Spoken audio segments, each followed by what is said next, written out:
Shelter is perhaps one of the foremost basic human needs, if not the most important. But in the sprawling metropolis of Accra and its outskirts, finding a roof over one's head can be a headache that comes at a high expense. Ordinary people can barely afford a roof over their heads now due to soaring rent charges in the capital. In the following report, Felix Akoyam puts a spotlight on the difficulties many Ghanaians go through in finding shelter.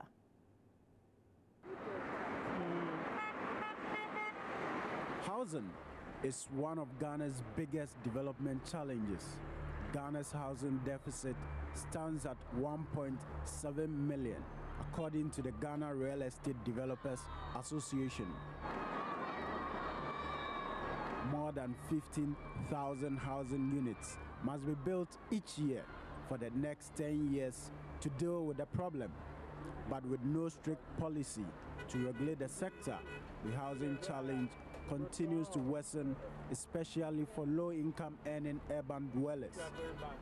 In some parts of Accra, almost unimaginable affluence can be found side by side with nearly unthinkable poverty, a clear evidence of a gaping chasm between the rich and poor. This grim reality appears not to have eluded the two major political parties in Ghana, the NDC and the MPP. Hence, the two parties in the last 2 decades have come up with varied proposals in their manifestos in a bid to solve the country's accommodation deficit. For instance, the opposition MPP in their 2012 manifesto promised to build affordable housing units for rent across the country in partnership with GREDA. The housing agency will support the provision of affordable housing for Ghanaians eager to buy their own homes. Non-profit community-based housing development will be encouraged based on successful models in other countries. The governing NDC, on the other hand, promised to promote brick and tile manufacturing using the opportunity offered by the availability of natural gas offshore Ghana. Support the use of pozzolana cement in the construction of both public and private housing units. Set up standards for engineering infrastructure covering road designs, electricity, water, telephones, and fire hydrants to suit all communities and income groups. However, for some Ghanaians, both governments have done very little if you consider what they promised on paper. Nothing, perhaps, really depicts the country's housing problem more graphically than finding teenagers sleeping on the streets.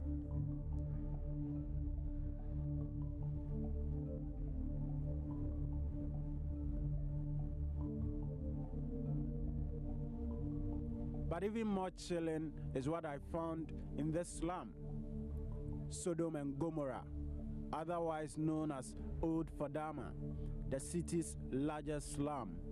Most people living here are migrants from the north who have come to Accra in search of better prospects, but only a few of them live the better life they seek. From dirty streets, choked gutters, and flimsy structures, poverty is all too obvious here. I have come to meet 17-year-old Nihad. Nihad is a senior high school graduate from Yendi in the northern region. She is here to find money to further her education. She has been living and working as a head porter for almost a year. Back in Yendi, Nihad was sharing a room with 2 people, her mom and sister. But here at Old Fadama, the number of people she shares a room with has increased significantly. It's akin to prison conditions. There is no mattress in this room. They sleep on racks and mats. More than 12 people live in this room.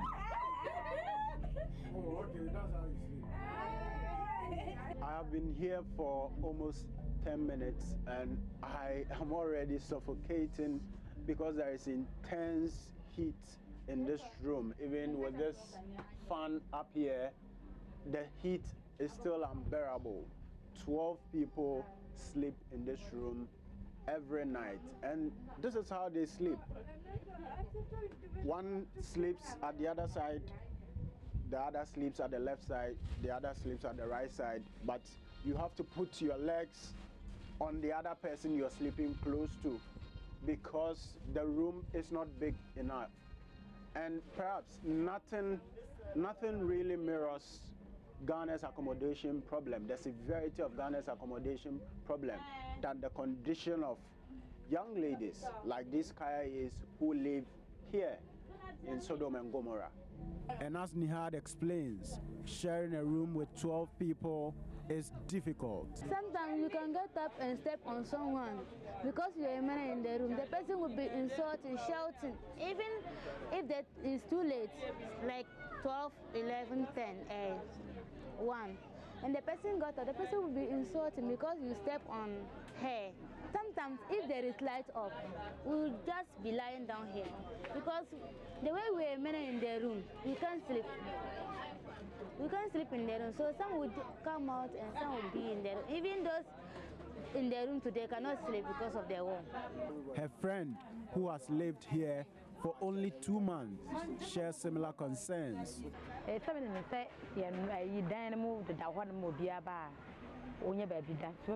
thought there were many rooms available for everyone who needed shelter. But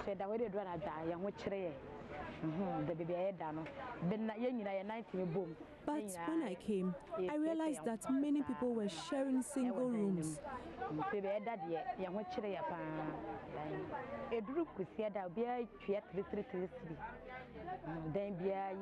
But Nihad and hundreds of other people are living here because they cannot afford the escalating and prohibitive rent charges in Accra for residents in the slum living in a decent... Well, a report by Felix Akoyam will try to bring you the whole length of this very important and very insightful story about the difficulties that people go through to get some level of accommodation and even how they have to sleep at night. Aren't we fortunate sometimes? Yeah. Anyway, let's look at this. The Accra Metropolitan Assembly in July last year demolished structures at Aveno after serving squatters in the area several notices. The squatters have for some time now returned despite several warnings from the Accra Metropolitan Assembly. The illegal dwellers say they have nowhere else to go. Aveno is a busy commercial area. People trade in all sorts of goods. The area also serves as a residence to squatters, most of whom are from the northern part of the country. Isaka is a bicycle dealer. He says no matter the number of times they are ejected, he will return. We don't have any other option than to remain here. And this is where we started. This is our origin. And we can't go. There's no place that we go. Here, if you look around, you know that there are people, it's only business people, businessmen who are here. There's no bad people here. Due to the busy nature of this area, food vending is a lucrative business.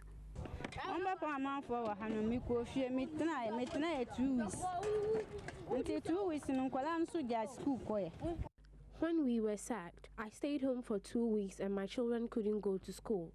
Currently, I pleaded to stay here so I can sell food to take care of my kids.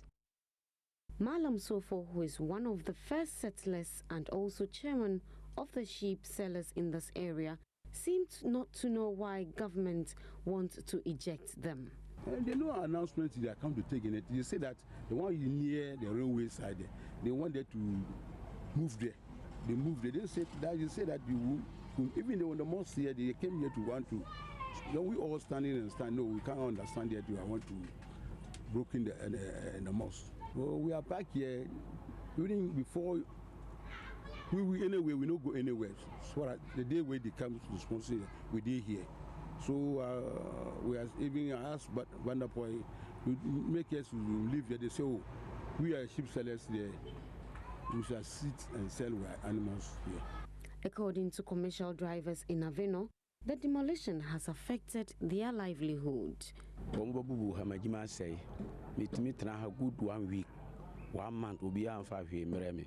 I transport goods to Bolga, Boku, Navrongo, and Burkina Faso. My business has been affected due to the demolition.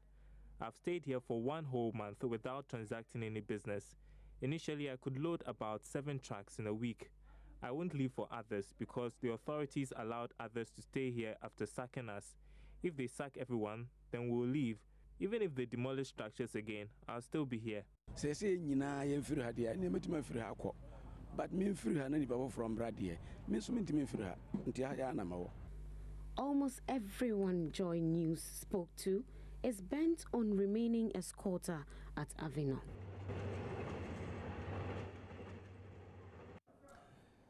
Our residents of Old Fadama are also worried about the increasing level of refuse dumped in the area they call home. The vicinity, which is also home to the headquarters of the International Central Gospel Church, has now been inundated by huge heaps of garbage and its accompanying bad stench. The situation is even dire as the raining season looms. There's more in the following report. A visit to Old Fadama, close to Agboglushi, seemed very sad and expected after the demolition exercise, which was to help prevent future flooding and destruction. The ecological zone has now been turned into a major dumping site, which serves as a full-time business for some new residents, while serving as a health hazard to others. More than 200 tricycles come in daily to dump refuse, of which has consumed 4 or 5 football parks for people around the area. Though the businessmen at the dumping site and waste collectors refused to talk to Joy News, some residents who live around expressed their displeasure at the presence of the dumping site as it affects their lives and pleads with authorities to intervene. This refuse is disturbing us a lot because we are staying here more than we stay at home. But those people bring the refuse. We tried to stop them many times, but we couldn't. If in the evening around 3 to 4, you can't stay here. The smoke, if the air change the position, the smoke who comes disturb us a lot here. We are suffering because when they come and dump the rubbish, we used to get mosquitoes and the house flies in our place. Normally, people too come to private at this place. They come to toilet and things. So we are having problem on our place. It is affecting us. The people, they are not good. They are putting ball out here. It's not good. When you eat, you sick. So tell them say they should not put ball out here. It's not good. In fact, the way we are suffering on this ball, in fact, we don't know how to do. Because we tried to fight on it, but we couldn't. To fight on it. Sometimes when it rains, you can see. The whole thing will be flooded, and sometimes the people who search on the things on the baller, you can see that somebody will fall inside. If nobody knows, you can't see the person. Later on, you will see that the person died. However, not only has the major dumping site affected residents and market women at the Agboglushi market, the headquarters of the International Central Gospel Church seemed to be the hardest hit.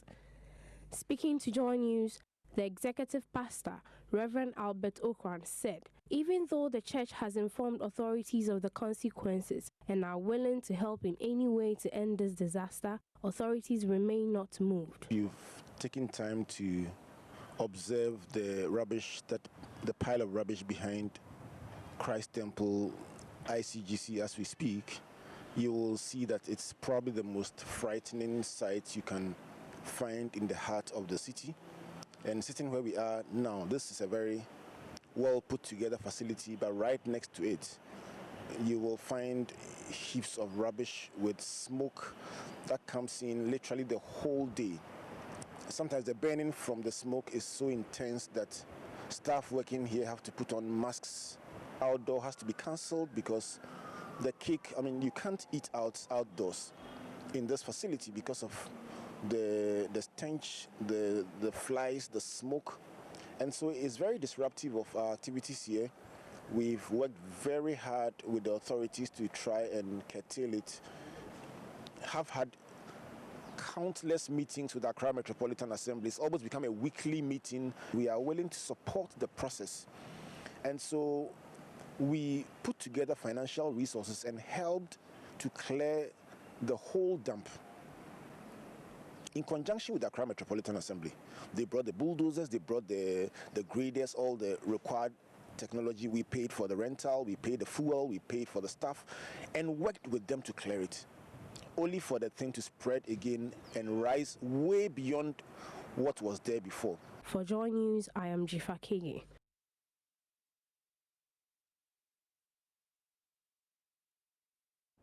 Now, even though Ghana's economic growth has depended heavily on the extraction of natural resources such as gold, local communities face adverse social environmental impact from mining operations rather than their livelihood improvement.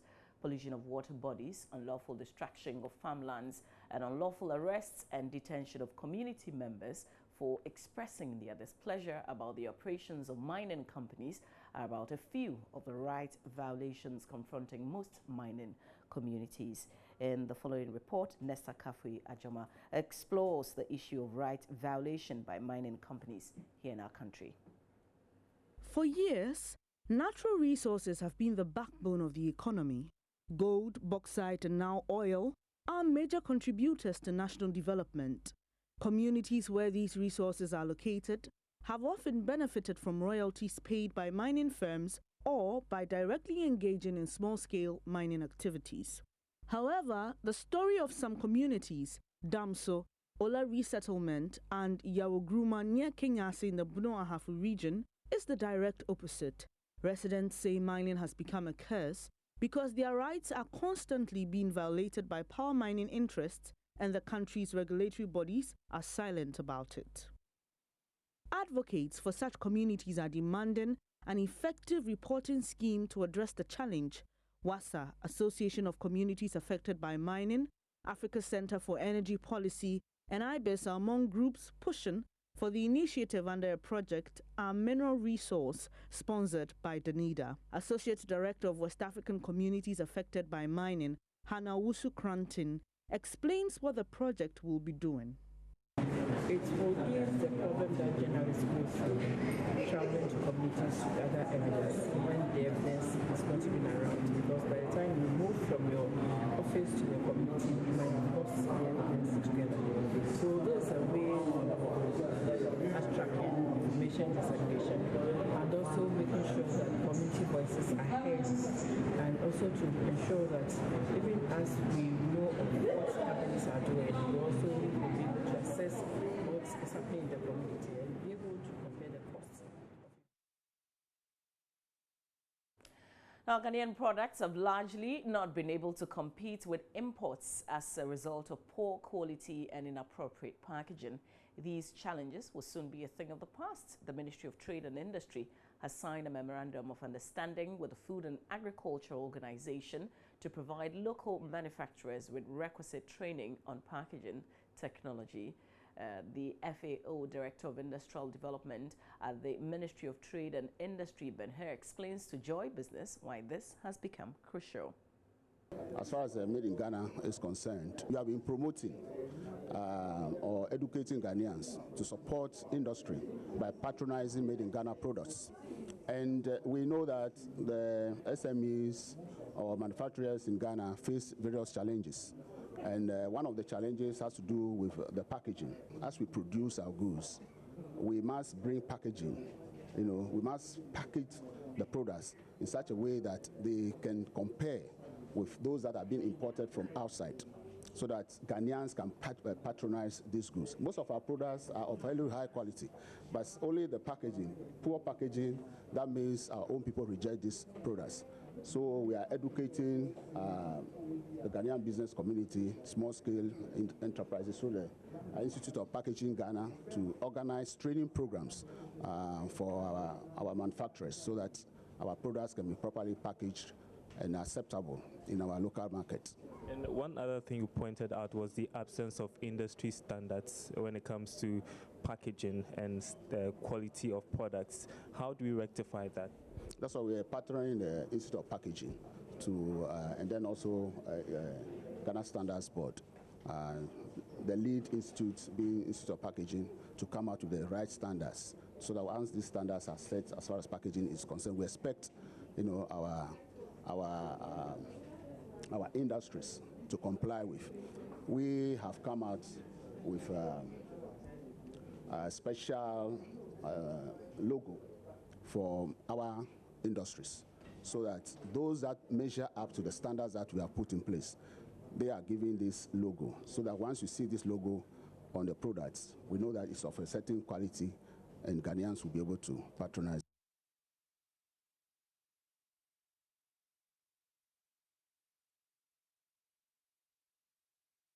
The Ghana Police Service says it is yet to be said with court documents in the case in which IT firm Waltergate Ghana Limited is seeking an injunction on the service from going on with its current online recruitment exercise. The company accuses the police of unlawfully terminating a contract to manage the service online recruitment platform. It is demanding over 38 million cedis as compensation and an interlocutory injunction on the current process. But Director of Public Affairs at the Ghana Police Service, Superintendent Cephas Arthur, says the exercise is still ongoing. That is very interesting. The news that a certain company is suing the police has come to the attention of the police, but the police hasn't received any summons or any order from the court restricting the police from carrying on with the exercise. So the police came out yesterday with a release informing the general public that reports of police being sued reports are all over, but the police hasn't received any order from the court, and so people should go ahead, and that the exercise is going ahead, it's progressing. People should go ahead and apply. Did you abrogate their contracts? Well, that is their claim, and their claim should be tested in the law courts. So I'm not about to stand here and try to justify whatever happened or whatever the police did or whatever the Watergate didn't do. So they have the concern. They say they have gone to court. Let the court process take its course. When we get to the bridge, we shall cross. But I just want to be clear. Although the injunction has not been served on you, has the rates, inviting you to court in connection with this case been served on you? No correspondence whatsoever has got to the police. And that's it for the news for the morning. Stay with us. You still can send us lots of your messages on 056800,000. We've got the newspapers up next here on the AM Show.